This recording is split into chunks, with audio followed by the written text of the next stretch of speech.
नमस्कार साथियों, स्वागत है आप सभी का आपके अपने परिवार इजी माध्यम में।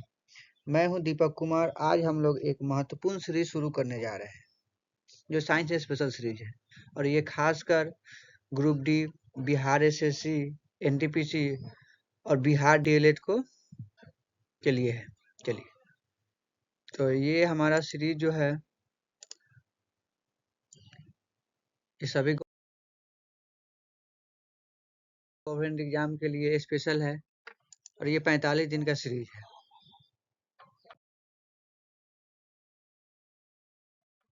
तो ये सीरीज का ये पहला नंबर दिन है, तो आज सीरीज का पहला दिन है। चलिए शुरू करते हैं हम लोग।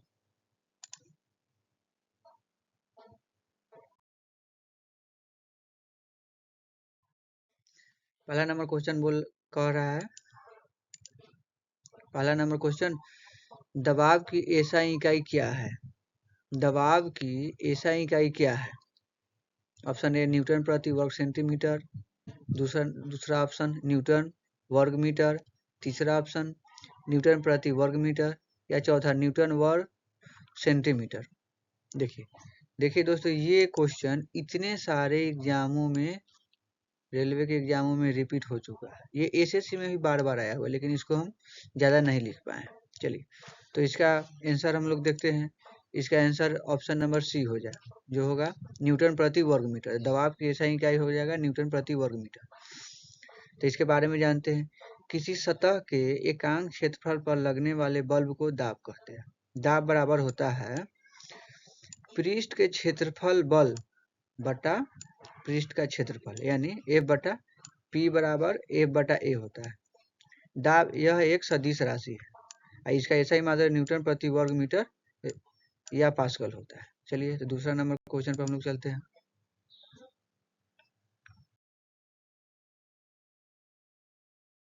दूसरा नंबर क्वेश्चन कह रहा है, संवेग की एसआई पद्धति में इकाई क्या है?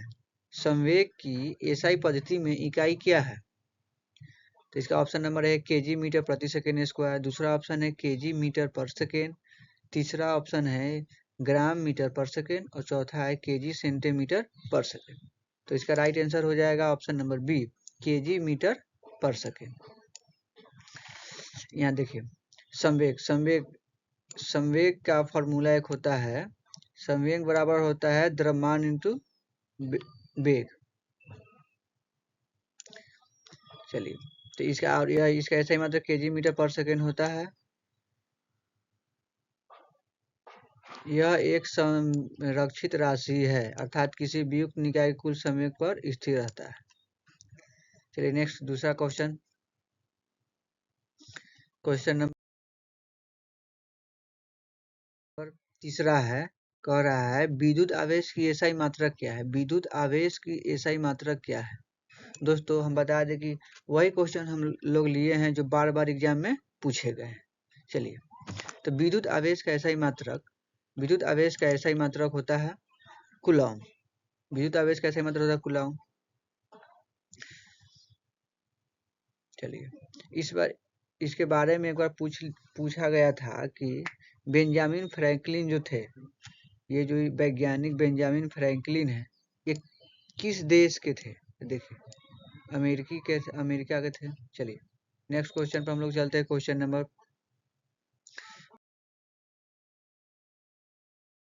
नंबर 5वां कह रहा है, विद्युत धारा की एसआई इकाई क्या है? विद्युत धारा की एसआई इकाई क्या है? विद्युत धारा की एसआई इकाई, तो विद्युत धारा की एसआई इकाई एम्पियर है। विद्युत धारा किसी अनुप्रस्थ काट के प्रति एकांक समय में, मतलब एक समय में प्रभावित होने वाली धारा को विद्युत धारा कहते हैं, और इसका एसआई मात्रक एम्पियर होता है। विद्युत धारा बराबर होता है आवेश बटा समय, I equal to Q upon T। चलिए नेक्स्ट क्वेश्चन, छठा, एक एटमॉस्फेरिक इक्वल टू कितना पास्कल होता है? चलिए, तो इसका राइट आंसर हो जाएगा option number A, 1.01 into 10⁵ pascal. मतलब तो इसके बारे में जानते। देखिए, अच्छा बताइए, वायुमंडल की जो दाब है वो बैरोमीटर से मापा जाता है, ठीक है, तथा इसकी इकाई को बार या पास्कल से हम लोग सूचित करते हैं, ठीक है। एक एटमॉस्फेरिक बराबर होता है 1.01 इंटू 10⁵ पास्कल। चलिए तो next number question, 7 number question क्या बोल रहा है। 7वां नंबर क्वेश्चन कर रहा है 1 किलोवाट बराबर कितना जूल होता है। 1 किलोवाट बराबर, देखिए दोस्तों ये ग्रुप डी में इतनी बार पूछा जा चुका है।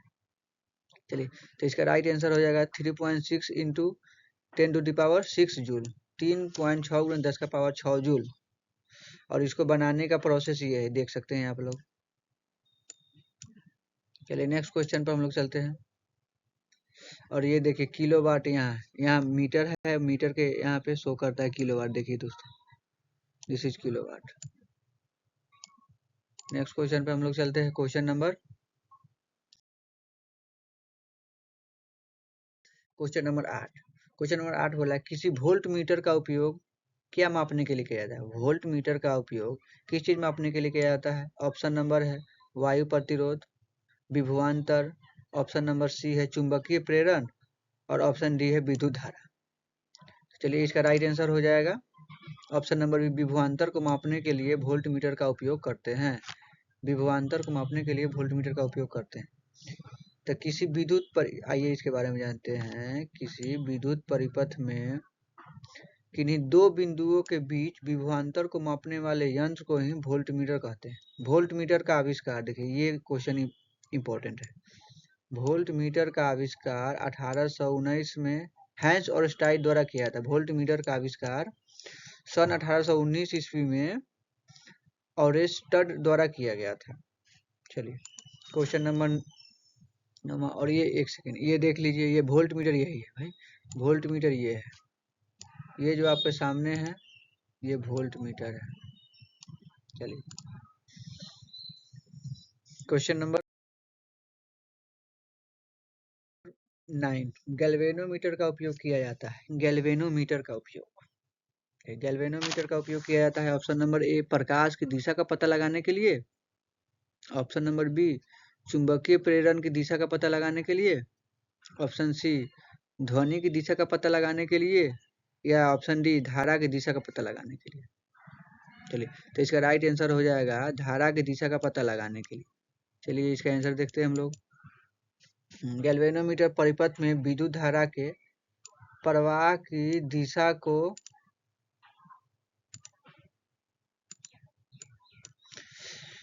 विद्युत परिपथ में धारा के प्रवाह की दिशा को दर्शाने के लिए इसका प्रयोग किया जाता है। चलिए तो नेक्स्ट क्वेश्चन पर हम लोग चलते हैं। क्वेश्चन नंबर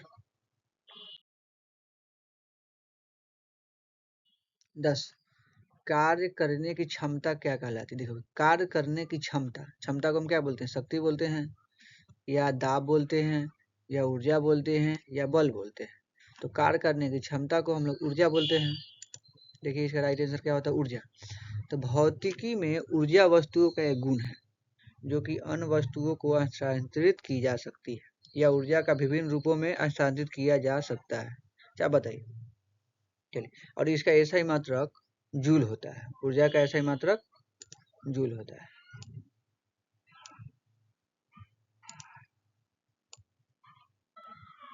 चलिए नेक्स्ट क्वेश्चन पर हम लोग चलते हैं।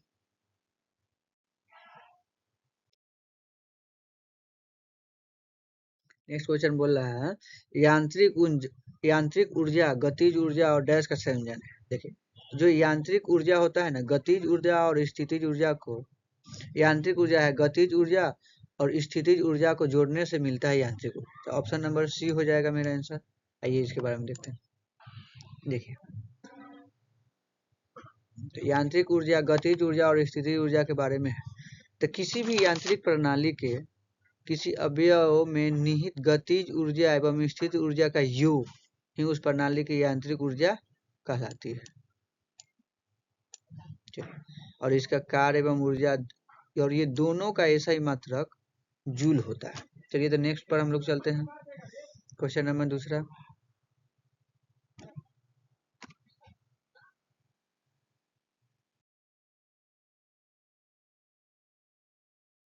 कह रहा है देखिए सेम क्वेश्चन रिपीट हो गया और ये भी 3 बार आया हुआ है। यांत्रिक ऊर्जा में से गतिज ऊर्जा घट माइनस करेंगे तो हमको मिलेगा स्थितिज ऊर्जा।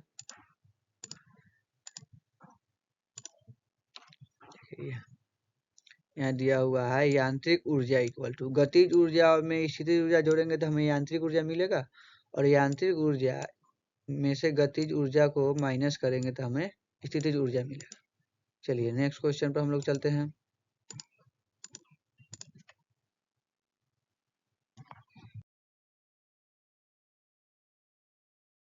देखिए दिए गए चित्र से ऊर्जा के संबंध में क्या अनुमान लगाया जा सकता है। देखिए क्या दोनों वाहनों में गुरुत्वीय स्थितिज ऊर्जा है। दूसरा नंबर ऑप्शन बोल रहा है उच्च ऊर्जा का उपयोग कर दो वाहन तेजी से आगे बढ़ रहे हैं। दोनों वाहन यांत्रिक ऊर्जा को पेशीय ऊर्जा में परिवर्तित कर रहे हैं। या ऑप्शन नंबर डी दोनों वाहनों में गतिज ऊर्जा। देखिए ये दोनों वाहन इस तरह चल रहे हैं, इस डायरेक्शन में, ये भी चल रहे हैं, ये भी आगे की तरफ बढ़ रहा है और ये भी आगे की तरफ बढ़ रहा है। तो दोनों वाहनों में गतिज ऊर्जा है। ये काइनेटिक एनर्जी गतिज ऊर्जा का इक्वल टू होता है हाफ mv²। गतिज ऊर्जा इक्वल टू हाफ mv² होता है। चलिए नेक्स्ट क्वेश्चन पर हम लोग चलते हैं। नेक्स्ट क्वेश्चन कह रहा है क्वेश्चन नंबर 14 निम्नलिखित में से कौन सा समीकरण वेग समय संबंध को दर्शाता है। वेग समय को देखिए ये गति के चारों समीकरण दिया हुआ, इसमें से कौन सा है जो वेग समय को दर्शाता है। देखिए तो आइए इसको विस्तार से समझते हैं। तो गति का पहला समीकरण होता है v बराबर u प्लस ए टी। दूसरा समीकरण होता है s बराबर you T plus half A T square. और गति का तीसरा समीकरण होता है v² बराबर u² प्लस 2a। तो पहला समीकरण देखिए, पहला समीकरण है v बराबर u plus A T. v equal to होता है वेलोसिटी और t मतलब होता है समय। तो v से हो गया वेग और t से हो गया समय। तो वेग समय में पहला दिखाता है। और गति का दूसरा समीकरण देख लीजिए, स्थिति, एस स्थिति को डिनोट करता है और टी समय टाइम को डिनोट करता है। तो हो जाएगा स्थिति समय में। और गति का तीसरा जो समीकरण है v² बराबर u² प्लस 2a। देखिए तो ये तो वेग हो गया, v से वेलोसिटी और ये से स्थिति हो गया। चलिए नेक्स्ट क्वेश्चन हम लोग चलते हैं क्वेश्चन नंबर 15। क्वेश्चन नंबर 15 बोल रहा है न्यूटन प्रति मीटर स्क्वायर की अंतरराष्ट्रीय एसआई इकाई क्या है। न्यूटन प्रति मीटर स्क्वायर का ऑप्शन नंबर ए बल होगा, या ऑप्शन नंबर दूसरा प्रणोद होगा, या तीसरा ऑप्शन संवेग होगा, या ऑप्शन नंबर डी दाब होगा। चलिए तो इसका राइट आंसर हो जाएगा ऑप्शन नंबर डी दाब। देखिए दाब का ये एक बार और रिपीट हो चुका है, इतना बार रिपीट हुआ है। चलिए इसके बारे में जानते हैं। ऑप्शन नंबर डी क्या कह रहा है एकांक क्षेत्रफल पर कार्यरत लंबवत बल दाब कहलाता है। अच्छा दाब जो है एक अदिश राशि है, ये भी इंपॉर्टेंट है भाई। दाब जो है एक अदिश राशि, दाब P बराबर होता है P इक्वल टू F/A। दाब बराबर होता है पृष्ठ के लंबवत बल बटा पृष्ठ का क्षेत्रफल। दाब का एसआई मात्रक न्यूटन प्रति मीटर स्क्वायर या पास्कल होता है। Option number question number 16। चलिए क्या बोल रहा है निम्नलिखित में से किन युग्म की एसआई इकाई समान है। तो देखिए दोस्तों वो जो हम लोग 13 नंबर क्वेश्चन देखे थे उसका यहाँ पे जो एक्सप्लेनेशन था उसमें यह क्वेश्चन में आ गया है। देखिए तो इसमें क्या कर रहा है ऑप्शन नंबर बल और दूरी का एसआई इकाई समान है क्या। ऑप्शन नंबर दूसरा संवेग और बल का एसआई इकाई समान है, या ऑप्शन नंबर सी बल और दाब, या ऑप्शन नंबर डी कार्य और ऊर्जा। तो इसका राइट आंसर हो जाएगा ऑप्शन नंबर डी कार्य और ऊर्जा। कार्य का और ऊर्जा का ऐसा ही मात्रक दोनों का ऐसा ही मात्रक जूल होता है। और इसका विमीय सूत्र निकालेंगे तो ml² t माइनस होगा। चलिए नेक्स्ट क्वेश्चन, क्वेश्चन नंबर 17 पर हम लोग चलते हैं।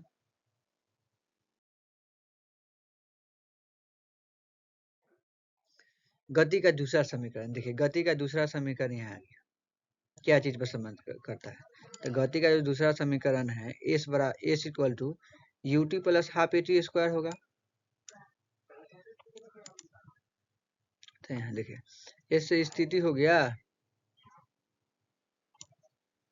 और दूसरा टी से टाइम हो गया, समय हो गया। तो स्थिति और समय के बीच पहला गति का पहला समीकरण है वेग और समय के बीच, और तीसरा समीकरण है स्थिति और वेग के समय। चलिए नेक्स्ट क्वेश्चन पर हम लोग चलते हैं।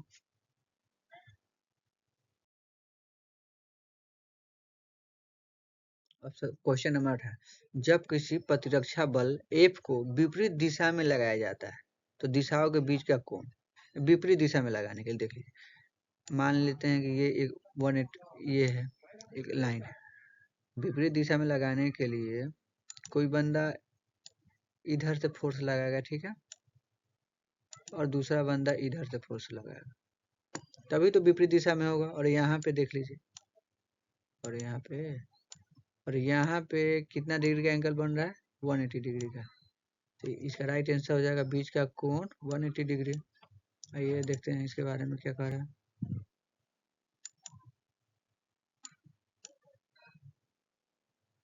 One 180 degree. चलिए नेक्स्ट क्वेश्चन पर हम लोग चलते हैं। देखिए 180 डिग्री यहाँ पे समझा भी दिया गया है, इसको रफ कर देता हूँ। चलिए नेक्स्ट क्वेश्चन पर हम लोग चलते हैं।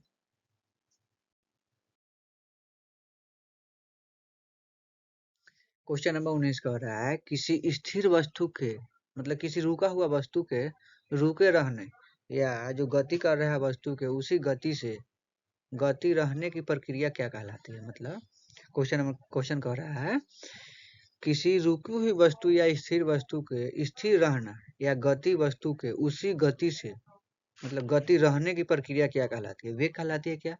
ऑप्शन नंबर बी है बल, ऑप्शन नंबर सी है संवेग, और ऑप्शन नंबर डी है जड़त्व। तो इसका राइट आंसर हो जाएगा ऑप्शन नंबर डी जड़त्व। आइए इसके बारे में जानते हैं। किसी स्थिर वस्तु के स्थिर रहने या गतिशील वस्तु के उसी गति से गतिशील रहने की प्रक्रिया को जड़त्व कहते हैं। मतलब कोई वस्तु स्थिर है तो स्थिर रहना चाहिए, गतिशील है तो गतिशील रहना चाहिए, इसी वस्तु को इनर्शिया बोलते हैं। चलिए, यह न्यूटन के गति का प्रथम नियम है। चलिए नेक्स्ट क्वेश्चन की तरफ हम लोग चलते हैं। ऑप्शन नंबर 20, क्वेश्चन नंबर 20, और ये आज का आखिरी सवाल, ये इतनी बार आ चुका है। चलिए देखते हैं इसके बारे में। निम्नलिखित में से कौन सा समीकरण स्थिति वेग के संबंध को दर्शाता है। स्थिति, देखिए स्थिति है तो एस फॉर स्थिति, क्या आ गया भाई, एस फॉर स्थिति, वी फॉर वेग, एस फॉर स्थिति, एस फॉर स्थिति, एस फॉर स्थिति हो गया। तो ऑप्शन नंबर सी, तो ऑप्शन नंबर सॉरी बी हो जाएगा। देख ले, वी स्क्वायर बराबर you square plus 2s, S for स्थिति और वी फॉर वेग। देखिए, और यहाँ पर एक बार और समझ लीजिए, गति के समीकरण मुख्य रूप से 3 तरह के होते हैं।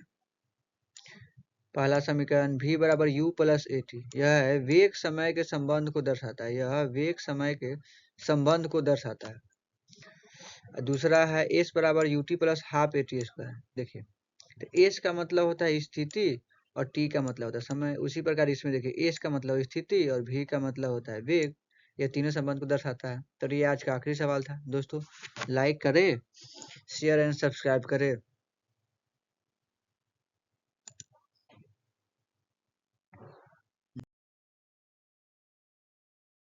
थैंक यू दोस्तों। पीडीएफ के लिए आप लोग ज्वाइन